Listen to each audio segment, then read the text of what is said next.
Hello, what's up guys? Your guy Promzy once again. Welcome to my YouTube channel. In today's video, we are talking about questions that are asked by the immigration and customs officials at the airport when you are trying to get into the United States. So if you're ready for this video, stay tuned.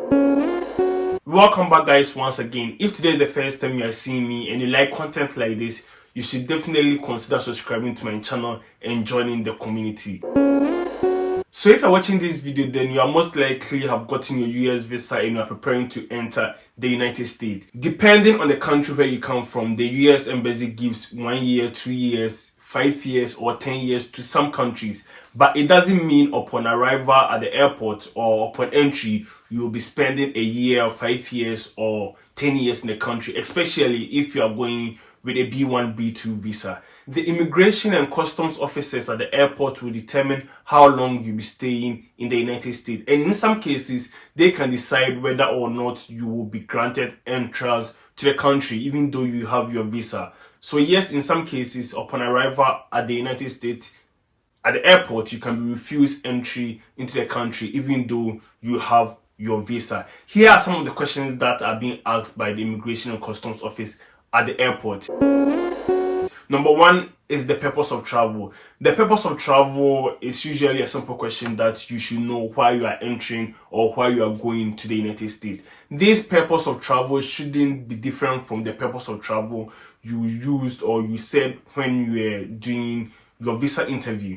Because for instance, if you said you were going for a conference and at the airport they ask you why you are coming to the United States and you are saying you are coming for tourism, especially if it's the first time you are entering the country, then your purpose of travel should be the same as the purpose of travel you said during your visa interview. The next question that you are most likely to be asked is the duration of your stay. So depending on the purpose of travel, you tell the officer how long you intend to stay in the United States. If you are going for a conference that's like for 3 days, it's advisable to say a week or 2, because that would make sense rather than saying you intend to stay in the country for 4 months even though you are attending a conference that is for 3 days. One thing you should know is the answer to this question is not what the officer puts on the passport. For instance, if you are going for a conference that's for 3 days and you told the officer you intend to stay in the country for 1 week, he doesn't write 1 week on the passport because you said 1 week. Usually the duration is like months. They give you 1 month,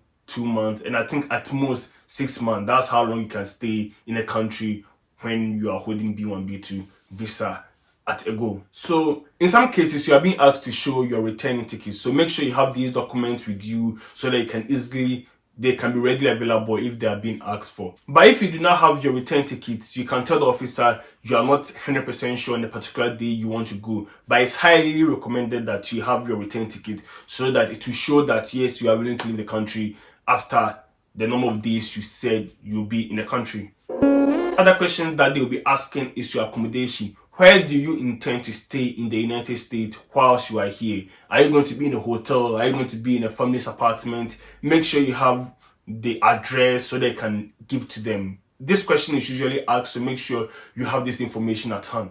This particular question, your travel history in the United States, they can see everything in the system, but nevertheless, they still ask. So if you've been to the United States before and they ask, yes, you've been to the United States, how long you stayed, the history about that trip can be asked. So there's no need for you to lie about this particular question. If you've also had a problem, probably you were deported or something happened, you should tell them. You shouldn't lie because they can see everything in the system.